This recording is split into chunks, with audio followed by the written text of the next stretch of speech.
Doctor Surendra Kumar Bhargava से आचार्य ABST राजकीय महाविद्यालय क्षेत्र।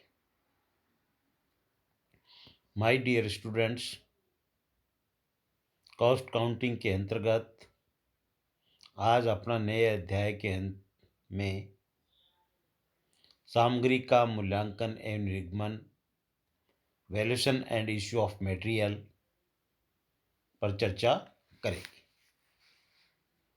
जो इस प्रकार से है। पिछले अध्याय में हमने सामग्री नियंत्रण के संबंध में भंडार गृह तक सामग्री प्राप्त होने एवं उसके भंडार गृह में रख रखाव से संबंधित व्यवस्थाओं के बारे में अध्ययन किया है। भंडार गृह तक माल पहुंचाने में किन किन बातों का ध्यान रखना आवश्यक है एवं कौन कौन से बिंदु ऐसे हैं जिन पर ध्यान न देने से सामग्री का दुरुपयोग हो सकता है। जब सामग्री क्रय करके भंडार गृह में रख दी जाती है, उसके पश्चात उत्पादन हेतु सामग्री विभिन्न विभागों को निर्गमित की जाती है ताकि उत्पादन कार्य निर्बाध रूप से चलता रहे। प्रत्येक उत्पादन केंद्र से सामग्री की मांग आती है और भंडार गृह उस केंद्र को मांग की पूर्ति करता है।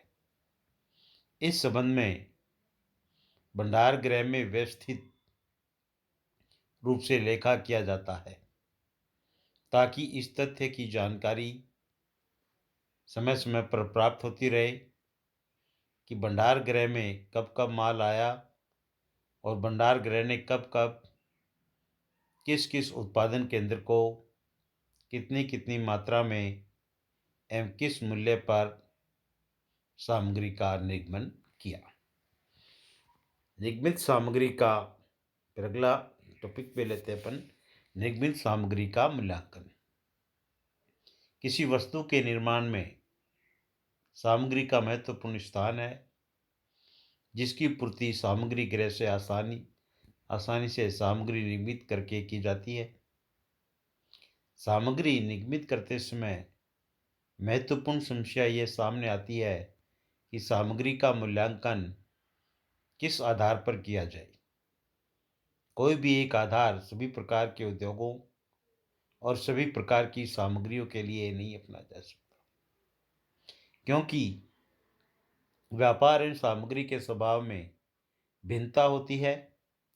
अलग अलग उद्योगों में सामग्री के मूल्यांकन के अलग अलग तरीके अपनाए जाते हैं, जिनमें से कुछ तरीके इस प्रकार है।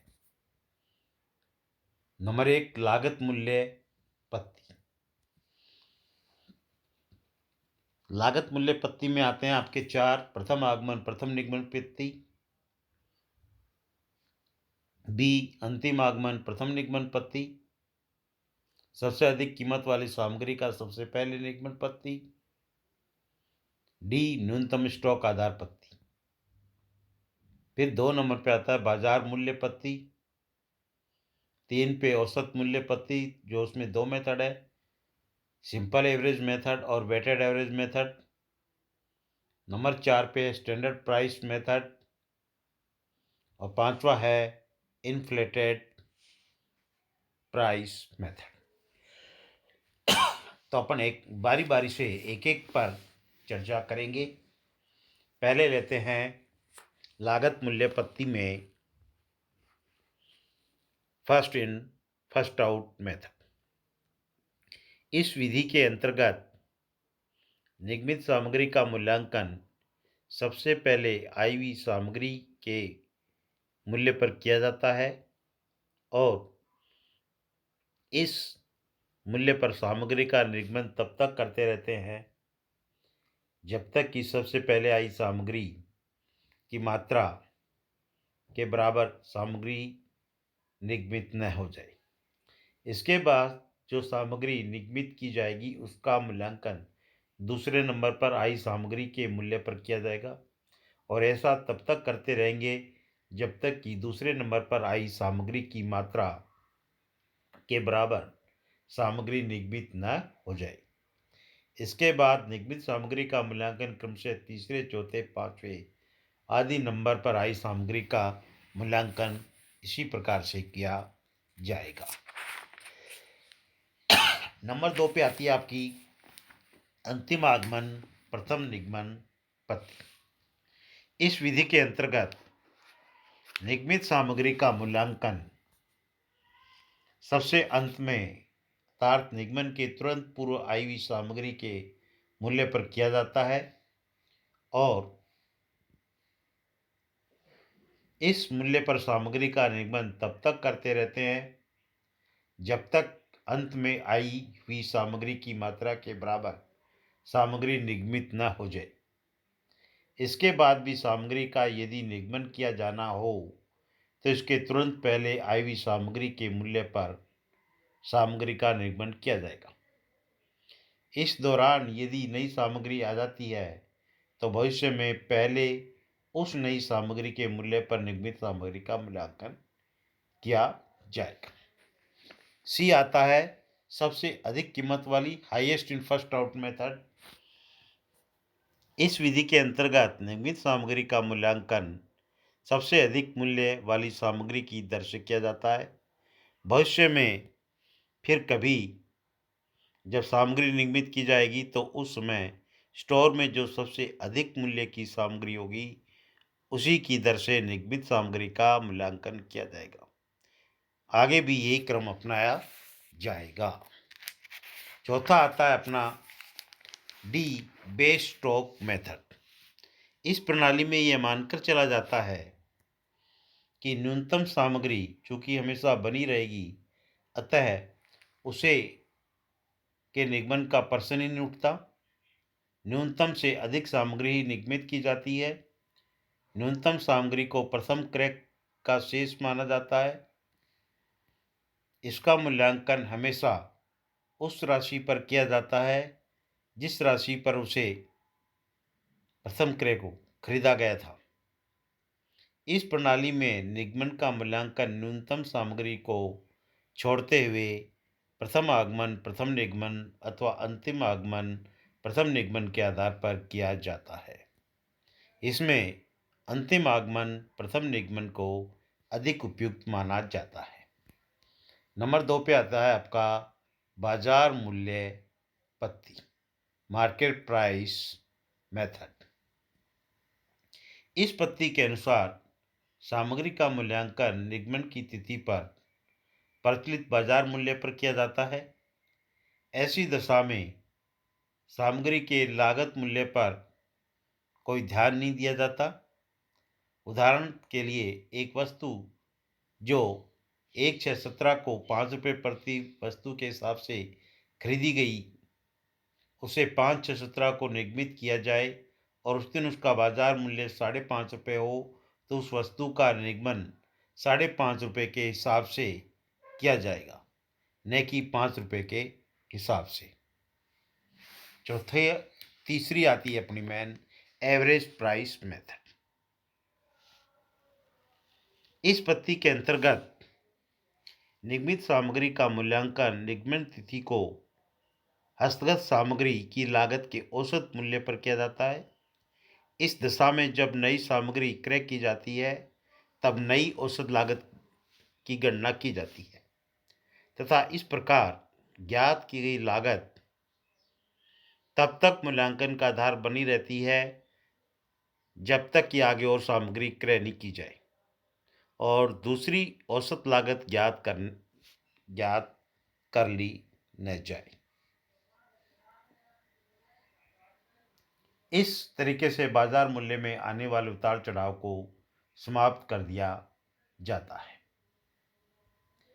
जैसे 1/6/17 को कोई सामग्री 50 इकाइयाँ खरीदी और वो 2 रुपये प्रति इकाई से, 5/6/17 को 40 इकाइयाँ 2.5 रुपये प्रति इकाई की दर से क्रय करेगी और उसमें 8/6/17 को 60 इकाइयाँ निगमित किए जाए तो मूल्यांकन की प्रति इकाई होगी 2 + 2.5 को जोड़ दिया जाएगा, उसको 2 से डिवाइड करके 2.25 रुपये पे 2.25 रुपीज़ पर होगा।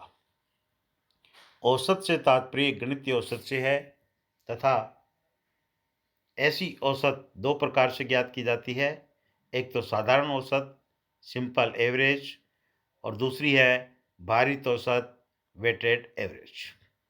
वेटेड एवरेज का मैं आपको बता दूं, इसमें औसत निकालते समय केवल दर को ही मैं औसत में तो औसत निकालते समय केवल दर को ही महत्व दिया जाता है, मात्रा को नहीं। परंतु भारित में जैसे 50 क्वांटिटी खरीदी, ₹2 की है तो 50 इंटू 2 प्लस 40 खरीदी थी अपने ₹2.5 से 40 इंटू ढाई अपॉन उसका जो क्वांटिटी है 50 प्लस 40 का भाग दे देंगे तो 200/90 आती है, तो 2.22 प्रति इकाई मूल्य पर किया जाएगा। इस प्रकार हम देखते हैं कि साधारण औसत में केवल